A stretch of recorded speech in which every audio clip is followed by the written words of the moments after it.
Hello guys, my name is Anna and I vlog daily from Ukraine since the start of brutal Russian invasion. So if you're new to the channel, you support Ukraine and you want to follow the updates from my country, please subscribe. And if you are a long-time friend of my channel, you know I love you and you recognize a different background behind me, not an ordinary room, but beautiful Carpathian mountains.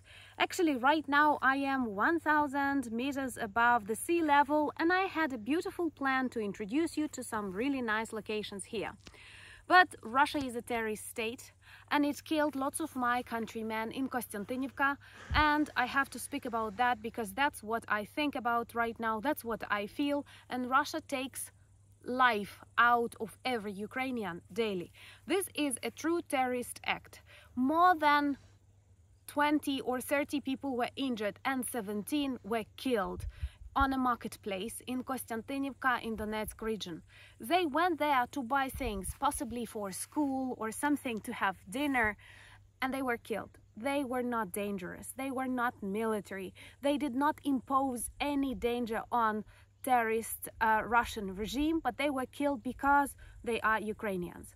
What is worse in this situation, that the world is getting used to the fact that terrorist acts happen really often in Ukraine and Russia is allowed to do that.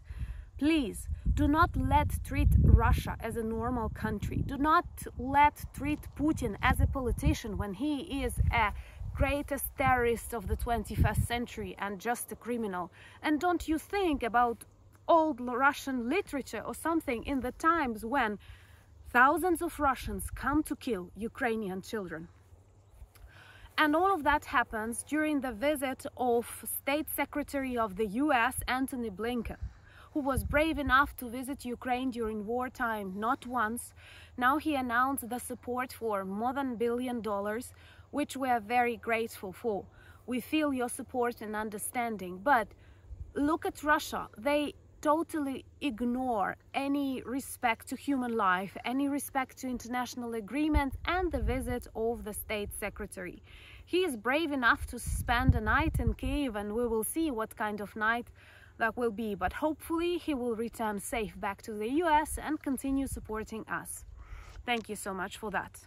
But please spread the message where you can. Russia is a terrorist state responsible for hundreds and thousands of deaths of innocent Ukrainians.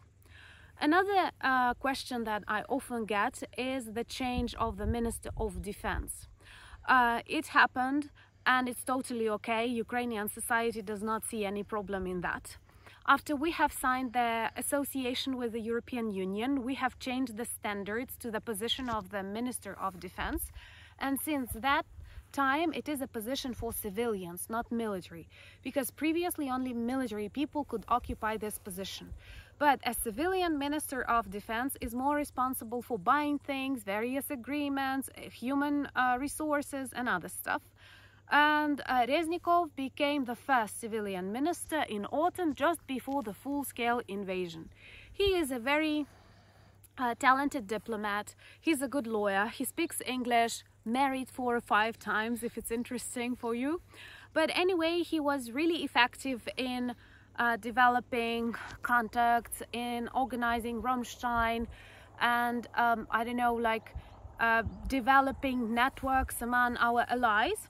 But he had a number of mistakes in tenders, and you know that Ukrainian society is very active and controls everything, so you don't have to be afraid about Ukraine being corrupt, because we have this civil society which is very different from Russia, where they have population that agrees with everything, and in Ukraine we're looking for everything, we find flaws and then we change the situation.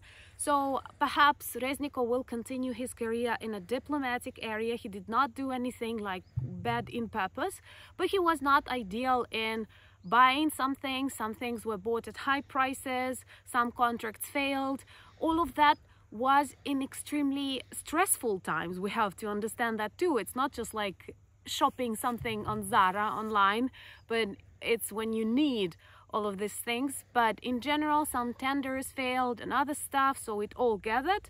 And now we have a new Minister of Defense, Umerov, who is a person with a good reputation. He was successful in reforming He was participating in various defense tenders for a long period of time, so he is not totally new to this position. And he is a Crimean Tatar, which is a very beautiful signal that Ukraine will return its Crimea, and Crimean Tatars will also return back to our common Crimea, because Crimea is not Russia. Crimea is Ukraine, and Ukraine is diverse. And there are many different nationalities that can live happily here if Russia is defeated. And we have to do that. Thank you so much for buying me coffees, becoming my patrons. Let me know, would you like to see some of the Carpathian Mountains? Maybe in my next video. And thank you so much for your continued support. Subscribe to my Instagram, Twitter, Threads, and join my Discord. And most importantly, thank you for your continued support of Ukraine. Slava Ukraini!